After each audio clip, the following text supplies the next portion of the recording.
Hi guys. నేను Instagram ఎక్కువ వాడను. బట్ ఇన్‌స్టాగ్రామ్ ఈ మధ్య నేను ఒకటి గమనించిన. ప్రీమియం యూజర్స్ అని చెప్పి ఉందనమాట కొన్ని అకౌంట్స్‌కి. అదేంటంటే సబ్స్క్రిప్షన్ లెక్క. అకౌంట్ హ్యాండిల్ ఎవరైతే చేస్తారో, అకౌంట్ ఓనర్ ఎవరైతే ఉన్నారో వాళ్ళు మంత్‌కి ఇంత అని చెప్పి ఒక అమౌంట్, సర్టెన్ అమౌంట్ పెట్టి దానికి సబ్స్క్రిప్షన్ తీసుకుంటే వాళ్ళకి కొంచెం ఏమంటారు, అందరికి కనిపించేవి కాకుండా వాళ్ళకి మాత్రమే కనిపించేవి వీడియోస్ గానీ, రీల్స్ గానీ, ఏవైనా గానీ చూసుకోవచ్చనమాట. జస్ట్ వాళ్ళకి ఎవరైతే సబ్స్క్రిప్షన్ తీసుకున్నారో వాళ్ళకి అన్నట్టు. అది నేను మొన్ననే చూసిన.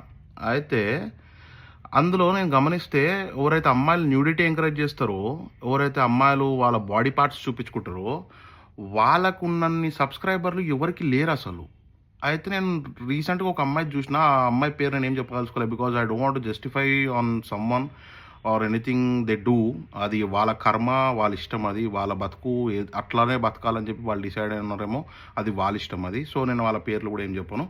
ఆ అమ్మాయిని నేను చూసినప్పుడు ఆ అమ్మాయి దగ్గర 8700 సబ్స్క్రైబర్స్ ఉన్నారు. ఆ అమ్మాయి పెట్టిన పర్ మంత్ రేట్ ఎంత సబ్స్క్రిప్షన్‌కి? ₹399. So, 8700 into 399 is equal to 34,71,300 rupees సంపాదిస్తుంది పర్ మంత్ ఆ అమ్మాయి మీ వల్ల. ఏం చేస్తుర్రా యూత్ మాట్లాడాలారా?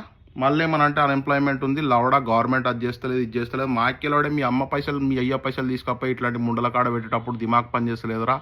ఎంతోమంది గుద్ద తెంగించుకొని డిగ్రీలు సంపాదించి నానా సంకల్ నాకి ఒక జాబ్ చేస్తే కూడా అంత సంపాదిస్తలేరురా. మీకున్న కామ పిచ్చి వల్ల, మీకున్న ఈ గలీజ్ మెంటాలిటీ వల్ల ఇట్లాంటి ముండలు ఇంకా ఎంకరేజ్‌మెంట్ లెక్క ఫీల్ అవుతున్నాయి. అది కంటెంట్ కాదురా అది. ఎప్పటికి కంటెంట్ కాదు. ఇప్పుడు రేపు పొద్దుగాల ఆళ్ళ కొడుకులో ఎవరొకళ్ళు చూసినా సరే, రేపు పొద్దుగాల ఆ పిల్లతో నీకే పెళ్లి ఫిక్స్ అయితే ఏం బిక్తావు? రాతులు బిక్తావా? ఏం చేస్తావురా? గుద్ద ఎంగించుకుని నువ్వు ఆ పిల్లని పెళ్లి చేసుకోవాలి. అట్లాంటి సిచ్యువేషన్ ఉన్నావు. ఏం చేస్తావు? 8,700 మంది ఆల్రెడీ చూసిర్రు ఆ పిల్లని. నువ్వేం చేస్తావురా? కొంచెమన్నా దిమాగ్ పెట్టి ఆలోచించుర్రా. మీరు చేసే ఎంకరేజ్‌మెంట్ వల్లనే ఆళ్ళట్లా తయారవుతుర్రు. వాళ్ళ జీవన విధానం అదే అని చెప్పి వాళ్ళు సెట్ అయిపోయారు. అరేయ్! ఎంతమంది మంచి మంచి కంటెంట్ డాన్సర్, సింగర్, మంచి మంచి రీల్స్, కంటెంట్ క్రియేటర్స్ ఎంతమంది ఉన్నారురా? న్యూడిటీ లేకుండా, వల్గారిటీ లేకుండా చేసేటోళ్ళు. వాళ్ళకి సబ్స్క్రిప్షన్ ఇయ్యండిరా. పోనీ మీకు అంత డబ్బుల గులెక్కువైతే బయటికి పోయి ఒకరికొకరు తిండి పెట్టుర్రా లంజోడుగులారా.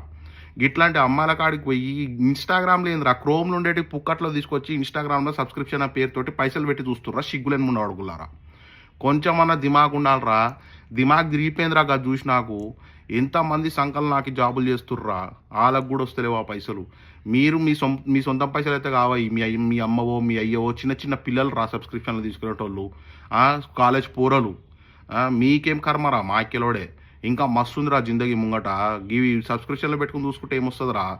సిగ్గులేని బాడుకోలారా. ఇంకొకసారి మళ్ళీ అన్‌ఎంప్లాయ్‌మెంట్ ఉంది, లౌడ్ ఉంది, లట్ ఉందని చెప్పి పిచ్చి పుక్ మాటలు మాట్లాడడానికి పోయి సబ్స్క్రిప్షన్ తీసుకున్న మాకడాళ్ళు ఎవడైనా సరే గుద్దల చాకేసి జీరుతారు. అర్థమైందా? ఫస్ట్ మీ బతుకులేందో మీరు చూసుకోర్రి. సక్కగా బతుకుని నేర్చుకోర్రి. మీ అమ్మ అసలు ఎటు పోతుర్రా? అది చూడంగానే ఎంత బీపీ అంటే అంత బీపీ దెంగింది నాకు. సిగ్గు శరం ఉండాలిరా కొంచెమన్నా. అంత పిచ్చారా? థూ.